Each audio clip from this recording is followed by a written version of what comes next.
Hello friends, now today we will start with your new chapter, that is cash budget. Okay, cash budget is a very simple chapter only. Cash budget में हमें क्या बनाना है, तो I would like to से जैसे हम normally budgets बनाते हैं वैसे ही एक टाइप का कैश बजट होता है. कैश बजट में what we are going to do will be, I believe cash budget एक कैश अकाउंट की तरह बनेगा. कैश अकाउंट की तरह बनेगा तो आपको क्या करना पड़ेगा, आई बिलीव आपको उसमें कैश रिसिप्ट्स दिखानी पड़ेंगी, जो भी रिसिप्ट होंगी, और आपको साथ में कैश पेमेंट दिखाना पड़ेगा. साथ में ओपनिंग बैलेंस और क्लोजिंग बैलेंस होगा. बट कैश अकाउंट और कैश बजट में little bit of difference is that जो आप कैश अकाउंट बनाते हो वो आप हॉरिजॉन्टली बनाते हो, बट जो cash budget we are going to prepare that will be in a vertical format. That is the only difference in the cash budget. अब रिसिप्ट साइड में सर क्या क्या आएगा, तो आई बिलीव रिसिप्ट साइड में normally जो हमें याद रखना है, रिसिप्ट साइड में कैश बजट बनाते टाइम सबसे पहले तो आप ओपनिंग बैलेंस तो लिखोगे, फॉर्मेट में भी आपको दिखा दूंगा, बट रिसिप्ट्स में जब हम लिखेंगे तो सबसे पहले दो चीजें हमें हमेशा इंपॉर्टेंटली ध्यान रखनी है. First will be cash sales, second will be collection from debtors.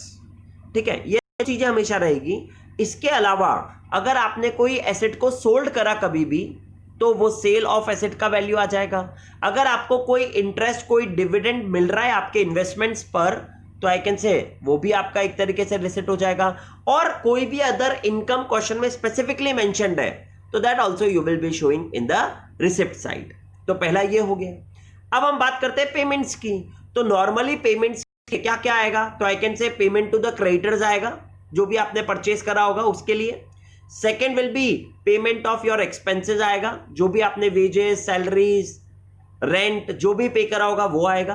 Third will be your, अगर आपने कोई परचेज ऑफ इन्वेस्टमेंट या एसेट्स परचेज करा है तो आई वुड लाइक टू से वो भी आ जाएगा.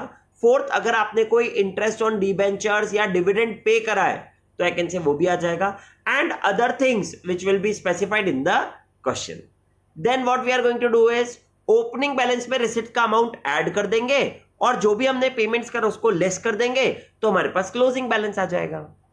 अब कभी कभार क्या होता है कि वो जो आपने क्लोजिंग बैलेंस कैलकुलेट करा, but question will give you the specific information कि आपको इतना मिनिमम बैलेंस मेंटेन करना है.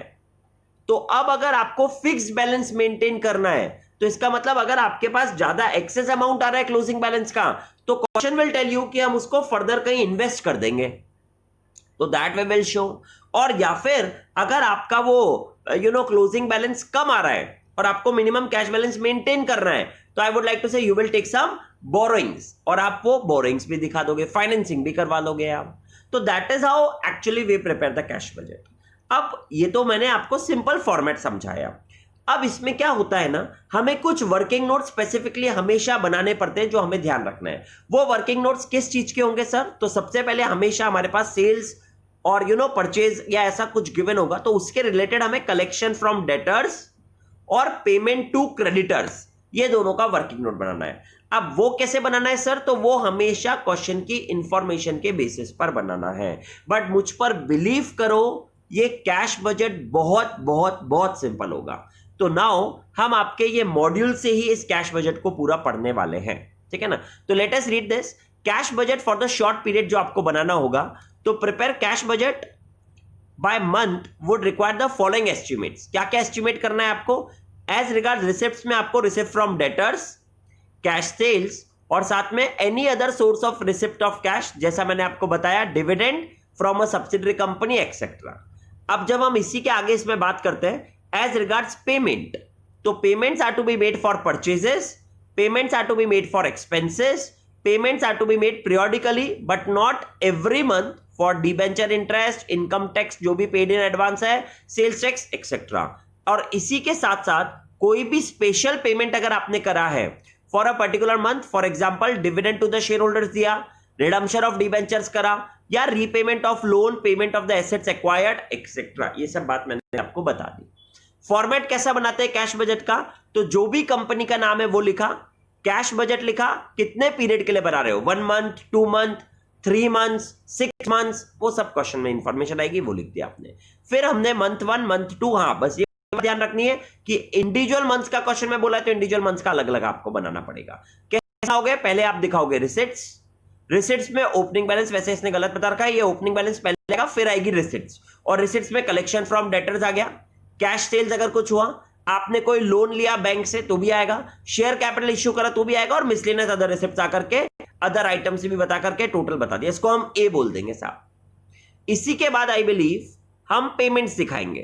तो पेमेंट्स में I believe you will show payment to the creditors, wages, overheads, और जो भी आपने अदर पेमेंट्स करे होंगे तो आप इसको, ये आपने ओवरहेड्स में भी सारे बता दिए, फिर इंटरेस्ट, कुछ डिविडेंड दिया, कॉर्पोरेट टैक्स दिया, कोई कैपिटल एक्सपेंडिचर करा, अदर आइटम्स करा, और आपने उसको टोटल कर दिया। जब आप पूरे रिसिट्स के टोटल में से ये पेमेंट्स को माइनस करोगे तो क्लोजिंग बैलेंस आ जाएगा, ओपनिंग बैलेंस को ऐड करने के बाद, और फिर उसके बाद आपको पता पड़ जाएगा कोई सरप्लस या शॉर्टफॉल अगर आपके पास है तो।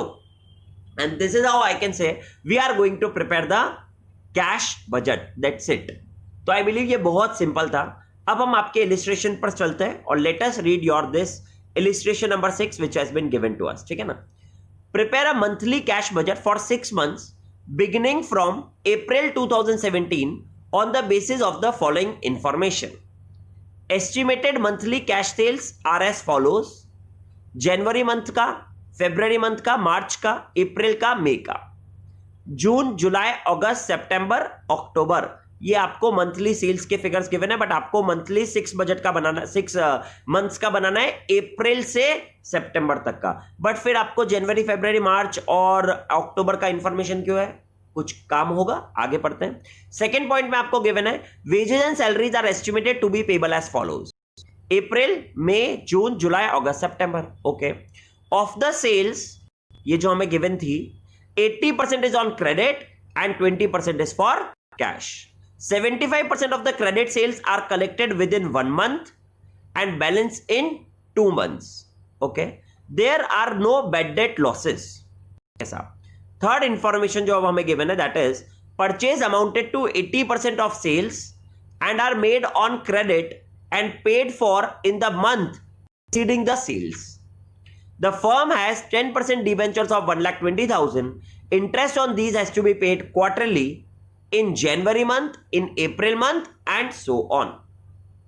The firm is to make an advance payment of tax of 5,000 in July 2017.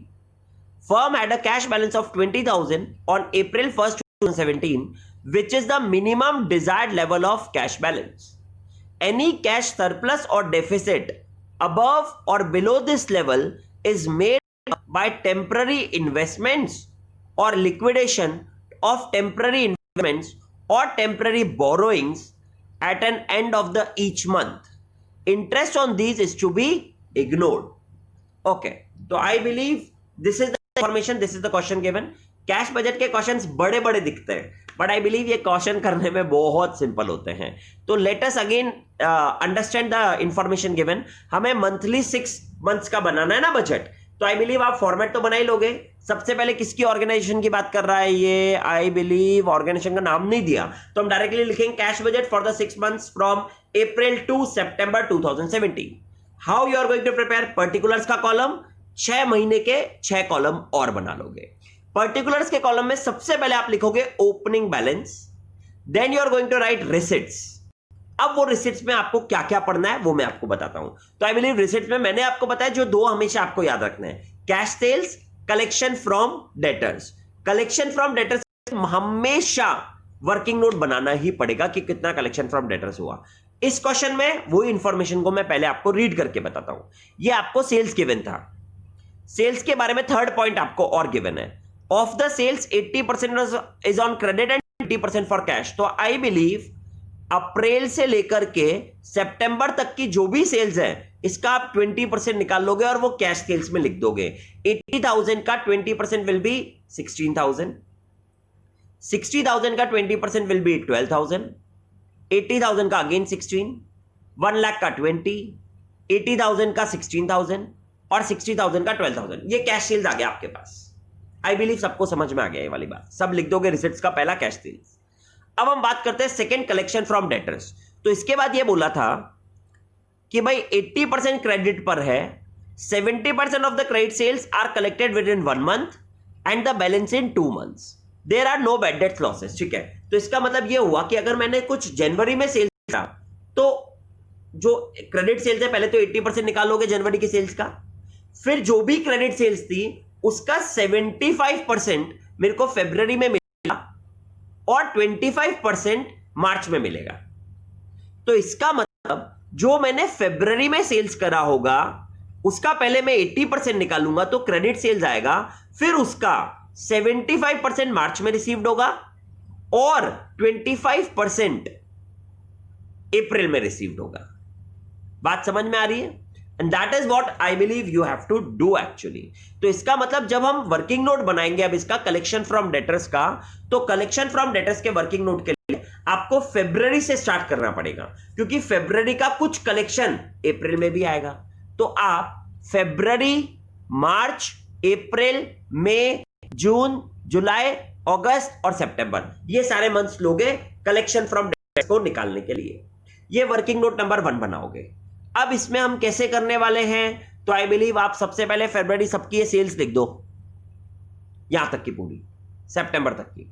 जैसे ही आपने सबकी सेल्स लिख दी, आई बिलीव वो सेल्स का आप पहले 80% निकालो और लिखो क्रेडिट सेल्स। तो आई बिलीव उसके सेकंड हेडिंग पे लिख दोगे आप credit sales. Once you will write, ये सब वर्टिकली बनाते जाना, वर्टिकली बनाते जाना। तो आपने पहले लिखा सेल्स, सेकंड में लिखोगे 80% क्रेडिट सेल्स, और वो क्रेडिट सेल्स आप हर की निकाल के बताओगे, फरवरी की, मार्च की, अप्रैल की, मई की, जून की, जुलाई, अगस्त, सितंबर की। क्रेडिट सेल्स 80% निकाल दो हर सेल्स का। जैसे आपने वो निकाला क्रेडिट सेल्स, उसके बाद आप नेक्स्ट लाइन पे लिखोगे कलेक्शन फ्रॉम डेटर्स, फिर लिखोगे आप 75% और 25%, ये दो चीजें लिखोगे आप वर्टिकल कॉलम में। अब जो आपने फरवरी में सेल्स करा है ना, फरवरी में जो आपने सेल्स करा होगा ना 120 का 80%, आई बिलीव 96,000 आ जाएगा। अब उसका आप 75% तो मार्च में दिखाओ, कलेक्शन में जो 75% लिखा है ना आपने वो मार्च में दिखाओ, और 25% आप दिखाओ अप्रैल में। तो 96,000 का 25% आ जाएगा। ऐसे ही फिर जो आपने मार्च की सेल्स दिखाई होगी उसका वापस 75% आप अप्रैल में दिखाओ। तो ऐसे करके आपका अप्रैल, मई, जून, जुलाई, अगस्त, सितंबर तक का पूरा कलेक्शन फ्रॉम डेटर्स आ गया। 75% और 25% ऐड कर दोगे तो टोटल कलेक्शन फ्रॉम डेटर्स बन जाएगा। जैसे मैं आपको एग्जांपल समझा रहा हूं अभी आपके लिए ना, मैं आपको एक कैलकुलेटर में करके भी दिखाता हूं। देखो अब हम क्या करने वाले हैं, व्हाट आई वांट टू से over here is, yes let us read this one. देखो अब आपके पास यहां पर जैसे मैं आपको करके बताता हूं, अप्रैल में कितना कलेक्शन होगा। तो फरवरी की सेल्स ली पहले मैंने 1,20,000, इसका पहले मैंने 80% निकाल लिया साहब, ये 80% आ गया तो 96,000 आ गया। इसका मेरे को 75% तो मार्च में मिल गया, मगर मेरे को मार्च का बनाना ही नहीं, मेरे को अप्रैल का बनाना है। तो अप्रैल में कितना आएगा इसका 20%, तो 96,000 जो मेरे पास इंटू 20%, यानी मेरा एक कलेक्शन तो हो गया 25%, सो सॉरी 25%, क्योंकि 75% और 25% हो जाएगा ना। तो मेरा एक कलेक्शन तो हो गया 24,000 अप्रैल में। अब साथ में मार्च में कितना सेल्स करा था मैंने, 1,40,000। तो 1,40,000 का पहले मैं लूंगा 80%, ये आया साहब। और जैसे ही मेरे पास 1,12,000 आया मार्च की सेल्स का, इसका 75%, ये मेरे को अप्रैल में मिल गया। तो मेरे को अप्रैल में टोटल कलेक्शन कितना हुआ, 84,000 plus 24,000, that will give me my 1,08,000। At this way you will prepare for the entire thing. चलो मैं आपको चेक भी करवाता हूं, है ना। एक बार पहले मैं आपको ये वर्किंग नोट दिखाता हूं। देखो इसने वर्किंग नोट कैसे बनाया, आप चेक करोगे सामने। इसने फरवरी से लेकर के सितंबर तक का लिया, टोटल सेल्स लिया, सबका 80% निकाल लिया, और जैसे ही 80% निकाला फिर उस 80% का देखो ऐसे ऐसे करके इसने कलेक्शन बताया। 1 मंथ में तो मिला 75% और उसका 25% नेक्स्ट मंथ में मिल गया। तो आप समझ गए ना, डायगोनली करके 75 और 25 निकाल दोगे, हर कॉलम को फिल ऐसे ही कर दोगे आप। ये 1,12,000 था तो देखो 84,000 और 28,000, 64,000 था तो 48,000 और 16,000, 48,000 था तो 36,000 और 12,000, and that way you know diagonally you are preparing 75% and 25%। तो अब जब आप ये चेक करोगे तो हमें इनसे मतलब नहीं है। अप्रैल में ये कलेक्शन देखो 1,08,000 जो भी हमने निकाला था ना, 84 और 24, ये ऐड करके आपके पास ये कलेक्शन आ गए पूरे सितंबर तक का। आई बिलीव ये क्वेश्चन बहुत सिंपल था। इसमें अगर अभी हम बात कर रहे हैं तो हमारे पास इसके अलावा और कुछ गिवन नहीं है। कैश सेल्स और कलेक्शन फ्रॉम डेटा करते पूरा रिसिप्ट हो गया आपका। तो ओपनिंग बैलेंस तो आप पहले मंथ का बनाओगे तो आप ओपनिंग बैलेंस उसमें लिखोगे 20,000 ही, क्योंकि आपको बता रखा है 1 अप्रैल को 20,000 था बैलेंस, तो हम पहले तो लिखेंगे 20,000 बैलेंस। फिर हमने ये जो कैश सेल्स निकाला था वो हमने 20% वो लिख दिया, और ये कलेक्शन फ्रॉम डेटर्स लिख दिया, तो हमारा रिसिप्ट्स का टोटल हो जाएगा। तो आई बिलीव अब आप इसमें ओपनिंग बैलेंस और रिसिप्ट्स का दोनों का टोटल करके ए लिख दोगे उसको। ये पहले मंथ का बनाया अभी हमने। सेकेंड मंथ का ओपनिंग बैलेंस जब तक नहीं आएगा जब तक फर्स्ट मंथ पूरा कंप्लीट नहीं होगा, ठीक है ना। तो अभी आपने यहां तक करा, अब हम आते हैं साहब दूसरा। तो अब आई बिलीव पेमेंट्स की जब हम बात करें, क्योंकि हमारे पास और कुछ रिसिप्ट्स में नहीं है, तो अब पेमेंट्स की बात करेंगे तो वेजेस और सैलरीज पूरा लिख देना एज इट इज, ये आपके पास सारे मंथ्स का है गिवन। वेजेस और सैलरीज की बात करते हैं तो अब हम फोर्थ पॉइंट पर आते हैं। परचेज कितना था? Purchase amount to 80% of the sales and are made on credit and are paid for in 1 month preceding the sales. Okay, इसका मतलब अगर आपने फरवरी की कोई सेल्स करी है तो उसका 80%, फरवरी की सेल्स का 80% आप परचेज करते हो, मगर उसका पेमेंट आप जनवरी में ही कर देते हो। तो फरवरी का जनवरी में, मार्च का फरवरी में, अप्रैल का मार्च में, तो हमें तो अप्रैल में पेमेंट कितना करा वो चाहिए, तो हमें मई से लेकर के मई का पेमेंट कब होगा? अप्रैल में होगा, ठीक है ना। तो मई की सेल्स का 80%, वो आपने कलेक्शन फ्रॉम डेटर्स में निकाला हुआ था ना क्रेडिट सेल्स ही, तो वही 80% जो मई की सेल्स का है वो आप अप्रैल के पेमेंट में दिखाओगे टू क्रेडिटर्स में। तो मई का अप्रैल में, जून का मई में, जुलाई का जून में, अगस्त का जुलाई में, सितंबर का अगस्त में, तो इसीलिए एक अलग से अक्टूबर का आपको निकालना पड़ेगा सितंबर के पेमेंट के लिए। तो अक्टूबर में सेल्स करा था 1 लाख, तो पहले 1 लाख का 80% ले लोगे आप, और दैट 1 लाख का 80% is 80,000 and that is the payment you are making for purchases in the month of September, 1 month preceding the sales month. So you will take that in the September month. I believe that is how you will take. तो अगर आपने देखो ये जो sales करा हुआ है ना आपने, तो ये जो 48,000 का मई में सेल्स करा था ना, 80% जो आपने निकाला हुआ है, ये आपके अप्रैल के परचेज का पेमेंट आएगा। 48,000, फिर 64,000 मई का, फिर 80,000 जून का, फिर 64,000 जुलाई का, और फिर 48,000 अगस्त का, और सितंबर का जो हमने अलग से निकाल दिया था यहां से लेकर के 80,000, and that is a payment for purchases. I believe ये भी समझ में आ गया, वेजेस और सैलरीज भी समझ में आ गया। उसके बाद जो हमने 10% डिबेंचर्स था 1,20,000 का, जिसका इंटरेस्ट हमें पे करना था क्वार्टरली, जनवरी मंथ में हम पे करते हैं क्वार्टरली का पेमेंट ना, तो एक तो जनवरी में करा, फिर एक अप्रैल में करोगे, तो फिर एक जुलाई में करोगे, फिर एक वापस से अक्टूबर में करोगे, तो अक्टूबर तक का तो बनाना नहीं है, तो यानी जनवरी में एक पेमेंट अप्रैल में एक पेमेंट दिखाना है और एक जुलाई में पेमेंट दिखाना है, इंटरेस्ट ऑन डिबेंचर्स के नाम से।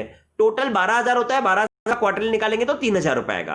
तो अप्रैल में 3,000 रुपए दिखाओ पेमेंट में इंटरेस्ट ऑन डिबेंचर, और एक साथ में दिखाओगे आप जुलाई में 3,000 payment of interest on debenture, 3,000 ही।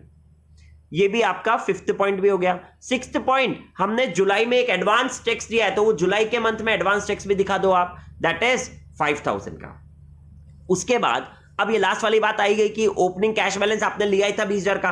अब आपका फर्स्ट मंथ और सेकंड सब सारे मंथ का रिसिप्ट और पेमेंट पूरे हो गए, पेमेंट का टोटल कर सकते हो आप हर महीने का, उसको आप लिख दोगे बी। अब आपके पास टोटल ऑफ ए में से टोटल ऑफ बी माइनस करोगे तो क्लोजिंग बैलेंस पता पड़ेगा आपको।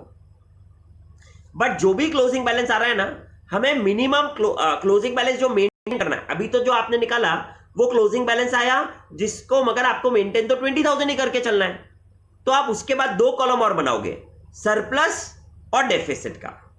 सरप्लस अगर आपके पास कुछ अमाउंट है तो उसको हम इन्वेस्ट कर देंगे, और डेफिसिट का कुछ अमाउंट बचेगा तो उसकी बोरिंग करनी पड़ेगी, मगर मिनिमम कैश बैलेंस आपको मेंटेन 20,000 ही करना है। इसका मतलब जो फर्स्ट मंथ का क्लोजिंग बैलेंस मेंटेन, मतलब सरप्लस डेफिसिट निकालने के बाद जो बचेगा वो 20,000 ही बचना चाहिए। तो वो जो 20,000 आया वही आपका नेक्स्ट मंथ का वापस से ओपनिंग बैलेंस बन गया। इसका मतलब हर मंथ के ओपनिंग बैलेंस में तो 20,000 ही आना चाहिए। ये तो बात समझ में आ गई। हाँ, अब मैं आपको ये थोड़ा आंसर दिखा करके सरप्लस और डेफिसिट की बात समझाता हूं। तो when we will come to the answer, I believe if you will check over here, opening balance देखो सब में 20 आ गया, क्योंकि हमें इतना ही बैलेंस मेंटेन करना था। फिर कैश सेल्स करा, वो मैंने आपको समझा ही दिया। फिर आपने साथ में कलेक्शन फ्रॉम डेटर्स करा, ये भी मैंने आपको समझा दिया कलेक्शन फ्रॉम डेटर्स कैसे निकालते हैं। फिर हमने टोटल कैश अवेलेबल कर दिया, तो इसमें देखो ओपनिंग बैलेंस को कैश सेल्स और कलेक्शन फ्रॉम डेटर्स ऐड करके हमारे पास टोटल कैश अवेलेबल आ गया सब मंथ का। फिर उसके बाद मैं बता रहा हूं वापस से, सारे मंथ का एक साथ नहीं बन सकता ये, पहले मंथ का टोटल होगा, उसके बाद जो क्लोजिंग बैलेंस यहां आएगा वो जाएगा यहां पर। बट क्योंकि हमें 20,000 मेंटेन करना था, इसलिए अभी अब आप कर सकते हो सारे मंथ्स का यहां का टोटल, क्योंकि आपने ये दोनों अमाउंट तो सारे मंथ्स की निकाल ही ली, और ओपनिंग बैलेंस आपको पता पड़ गया कि हर बार 20 ही होना है, तो वो आपने लिख दिया, तो आप टोटल कर पाओगे। स्टार्टिंग से कभी नहीं कर सकते, बट ऐसा बात समझ रहे हो ना आप ये? चलो आगे बढ़ते हैं अब हम। तो अब पेमेंट्स में आपको पता है परचेज का पेमेंट मैंने आपको समझा ही दिया, वेजेस और ये भी समझा दिया। देखो इंटरेस्ट ऑन डिबेंचर सिर्फ अप्रैल मंथ और जुलाई मंथ में दिख रहा है, ऐसे इंटरेस्ट ऑन डिबेंचर्स के बाद पेमेंट ऑफ टैक्स भी आपको सिर्फ जुलाई मंथ में दिख रहा है। फिर आपने टोटल ऑफ पेमेंट ऑफ बी कर दिया। ये पेमेंट ऑफ बी तो आप हर मंथ का पहले से भी कर सकते थे। ये करने के बाद आपको पता पड़ा कि आपने टोटल पेमेंट जब लिखा ना, तो मिनिमम कैश बैलेंस जो हमें डिजायर्ड है वो 20,000 है। तो अब मैंने क्या करा, अगर मैं 144, अब आप इसका मत देखो, मैं समझाता हूं वैसे करो। 144 आपके पास टोटल आया, जिसमें से अगर मैं 60 माइनस कर दूं तो 84 मेरे पास आ गया साहब। 144 माइनस 60 करेंगे तो 84 आ जाएगा। 84,000 में से मिनिमम कैश बैलेंस मेंटेन करना है मुझे 20,000 का, तो इसका मतलब 64,000 का मैं इन्वेस्टमेंट कर दूंगा। तो what I will show is, देखो इसने क्या करा, 60,000 लिया, मिनिमम लिया, तो टोटल कैश नीडेड 80 करा, तो सरप्लस और डेफिसिट बता दिया 64, जैसा मैंने आपको निकाल के बताया वैसे भी। तो both the wage are correct. जैसे ही 64,000 का आपको आया तो आप इन्वेस्टमेंट करोगे, ये टेम्पररी इन्वेस्टमेंट कर दिया हमने 64,000 का, ये टेम्पररी इन्वेस्टमेंट हो गया 64,000 का, और क्लोजिंग बैंक बैलेंस हमारे पास 20,000 ही बचना है, ये तो आपको पता ही है अभी भी। अब नेक्स्ट मंथ भी करने गए तो वापस से नेक्स्ट मंथ में वापस इन्वेस्टमेंट करना पड़ गया 16,000 का, तो वो आपने बता दिया। अब उसके बाद क्या होगा सर, अब ये 16,000 के बाद आई बिलीव ये हमारे पास वापस थर्ड में गए ना इस बार, तो हमारे पास इस बार डेफिसिट आया 22,000 का। तो अब हम क्या करेंगे, जो भी हमने इन्वेस्टमेंट करा उसको सेल कर देंगे, बोरोइंग करने की भी जरूरत नहीं, क्योंकि अभी आपके पास इन्वेस्टमेंट अवेलेबल है, लास्ट मंथ में करे हुए ना, तो आप वो डिफरेंस लेकर के आपने उसको सेल कर दिया, वो भी दिखा दिया आपने, तो पैसे और आ गए। तो ये आपके पास मिनिमम बैलेंस तो चलेगा हर बार का, and I believe that is how you can prepare the cash budget. I believe आपको ये इलस्ट्रेशन समझ में आ गया होगा। कोई प्रॉब्लम कोई डाउट हो तो प्लीज कॉल करके कंफर्म करना, खुद से करोगे एक बार तो आपको और अच्छे से आ जाएगा। नेक्स्ट इलस्ट्रेशन नेक्स्ट लेक्चर में करते हैं। Thank you very much friends.